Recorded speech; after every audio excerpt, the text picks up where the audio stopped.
Madame, monsieur, bonsoir, il est 19h, merci de nous rejoindre sur Al24 News. Tout de suite les titres de l'actualité. L'Australie renonce à reconnaître Al-Quds comme capitale de l'entité sioniste alors que celle-ci voit rouge et convoque l'ambassadeur australien pour explication. L'autorité palestinienne félicite ce revirement. Le président de la RASD en visite d'État en Afrique du Sud à l'invitation de son homologue Cyril Ramaphosa. La question sahraoui au cœur des discussions entre les deux dirigeants. Brahim Ghali accuse le Maroc de piétiner la loi internationale.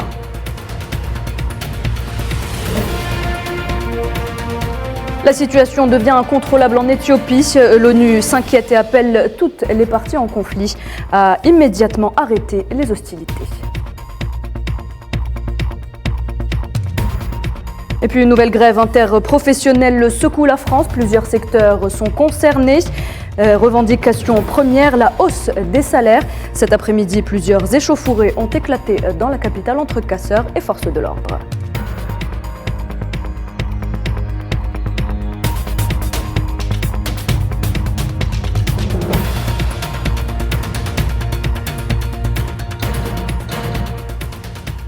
L'Australie ne reconnaît plus Al-Quds Ouest comme étant la capitale de l'entité sioniste et revient sur une décision qui avait été prise par le gouvernement conservateur précédent. La ministre australienne des Affaires étrangères Penny Wong a affirmé que la question du statut d'Al-Quds devrait être résolue dans le cadre de négociations de paix entre l'entité sioniste et les Palestiniens et non dans le cadre de décisions unilatérales.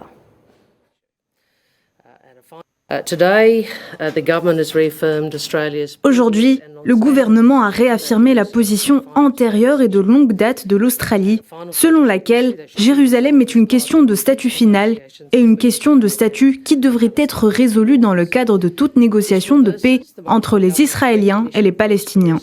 Ceci annule la reconnaissance par le gouvernement Morrison de Jérusalem-Ouest comme capitale d'Israël.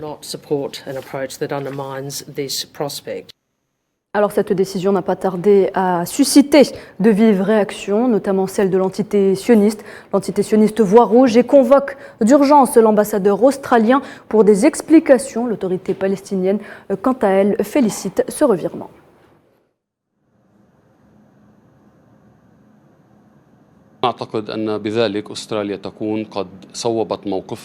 Nous pensons qu'en faisant cela, l'Australie a corrigé sa position erronée qui avait été prise par le gouvernement précédent et a reconsidéré sa position afin de s'aligner sur le droit international, la légitimité et le consensus concernant la ville de Jérusalem, y compris le rejet de toutes les mesures et les efforts israéliens pour annexer et contrôler la ville. Tous les pays qui ont pris des positions encourageant Israël à poursuivre l'annexion des territoires palestiniens occupés violent la légitimité et le droit international et doivent en assumer la responsabilité.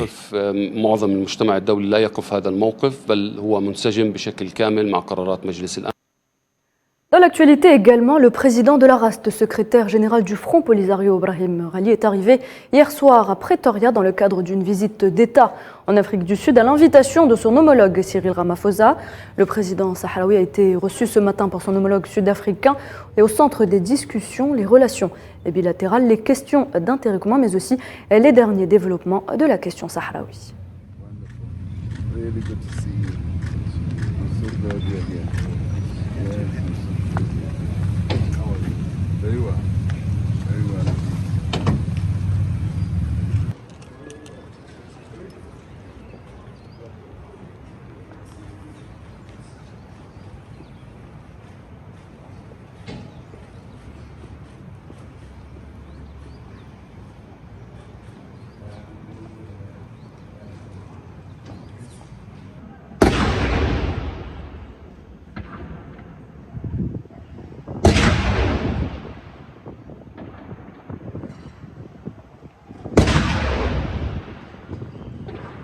الشعب الصحراوي عانى مطولا من الاستعمار الأجنبي ثم من الاستعمار. Le peuple sahraoui a longuement souffert de la colonisation étrangère, puis vint un colonisateur africain, un voisin qui cherche une expansion à son territoire. Il a bafoué toute la légitimité internationale.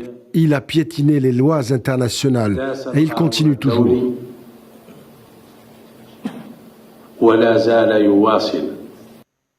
Brahim Rali a également évoqué l'effort onusien pour le règlement du conflit sahraoui, un effort qui n'a pour l'heure donné aucun résultat.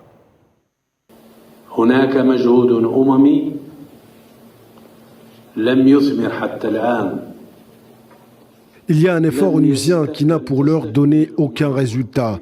L'ONU n'a encore pas achevé sa mission, une mission qui devait prendre fin en 1992.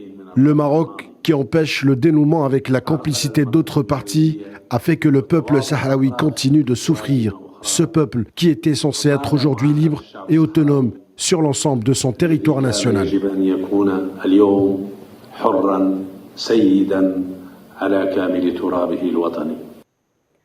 Le Conseil de sécurité des Nations Unies se réunit ce soir à New York pour débattre du rapport trimestriel du secrétaire général de l'ONU sur la situation au Mali couvrant la période de juin à septembre 2022.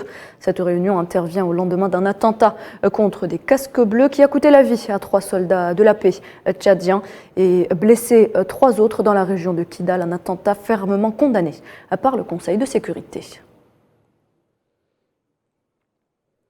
Et puis nous le disions en titre, rien ne va plus en Éthiopie. Le secrétaire général de l'ONU, Antonio Guterres, réclame la fin des hostilités dans cette région du Nord, qualifiant la situation d'incontrôlable, et ce au lendemain de l'appel au cessez-le-feu émanant de l'Union africaine à l'adresse des principaux antagonistes. Nariman Zekar.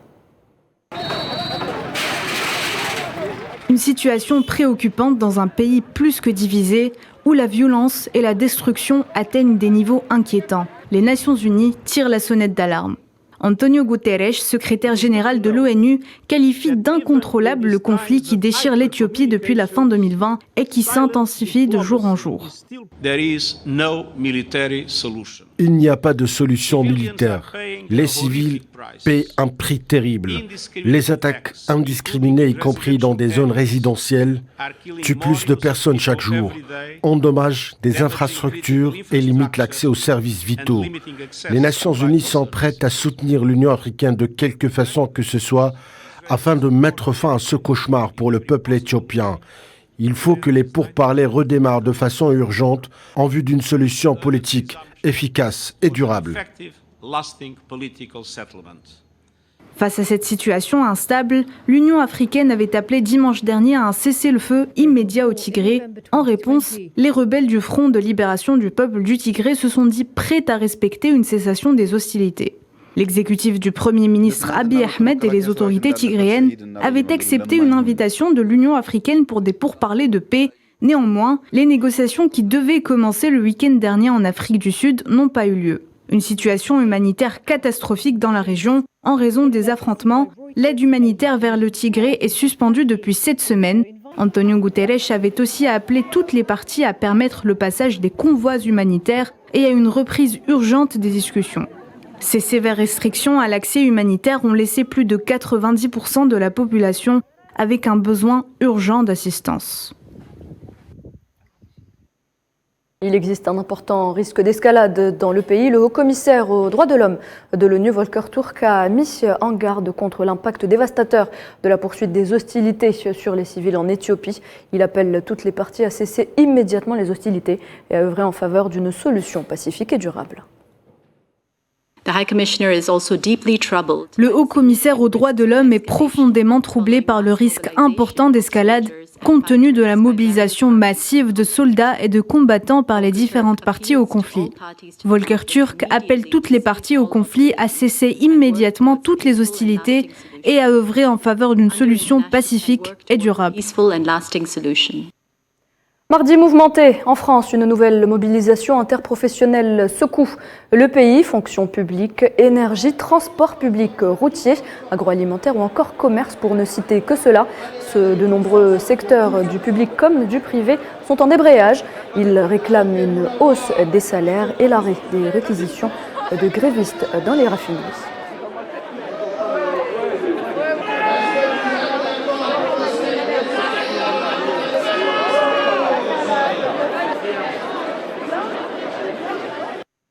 Et la manifestation parisienne a été émaillée d'incidents. Des échauffourées ont éclaté entre manifestants et forces de l'ordre. Des vitrines ont également été brisées par des casseurs.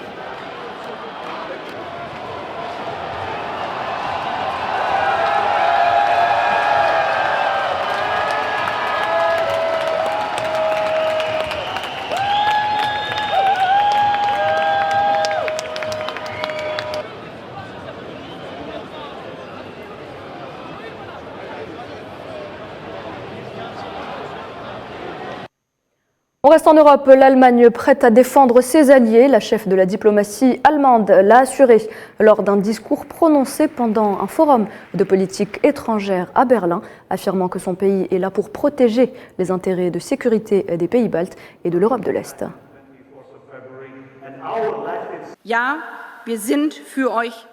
Oui, nous sommes là pour vous. La sécurité des pays baltes, la sécurité de l'Europe de l'Est, c'est la sécurité de l'Allemagne. Et nous défendrons chaque centimètre du territoire de notre alliance en cas d'urgence. Nous continuerons à soutenir intensivement l'Ukraine en lui fournissant des armes, car nous ne livrons pas seulement des armes à l'Ukraine pour sauver des vies humaines, mais j'espère que cette livraison s'accompagne aussi d'un regain de confiance et de solidarité.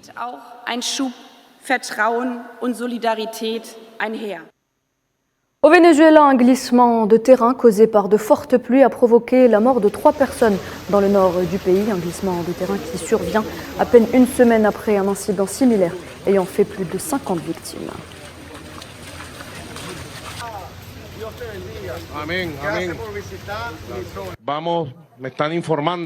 J'ai été informé que les dommages à El Castaño, à Maracay, sont sévères. J'ai l'information préliminaire qu'il y a déjà 3 morts.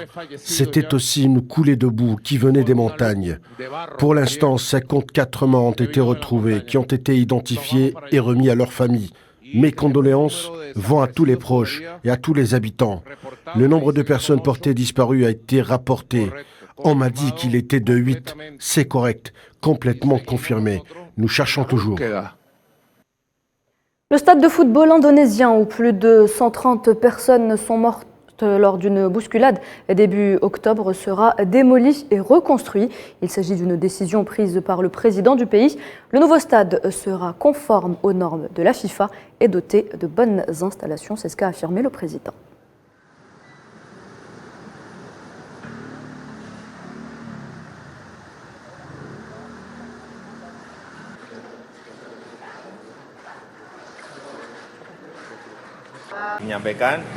Nous avons soumis le plan et la FIFA l'a approuvé. Nous allons démolir le stade Kanjuruhan à Malang et nous allons reconstruire un nouveau stade conforme aux normes de la FIFA afin qu'il devienne un modèle de stade doté de bonnes installations. La transformation du football indonésien a commencé avec la FIFA. La FIFA ouvrira et gérera un bureau en Indonésie jusqu'à ce que tout fonctionne bien.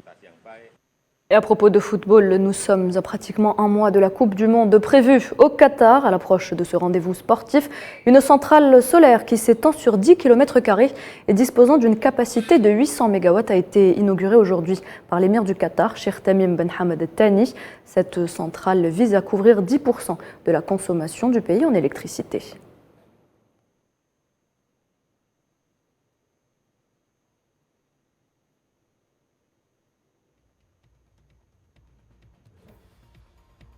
Et voilà, c'est la fin de cette édition. Merci de l'avoir suivi. Tout de suite, un point météo et puis l'information continue sur nos différents réseaux sociaux. Très bonne soirée sur Al24 News et à demain.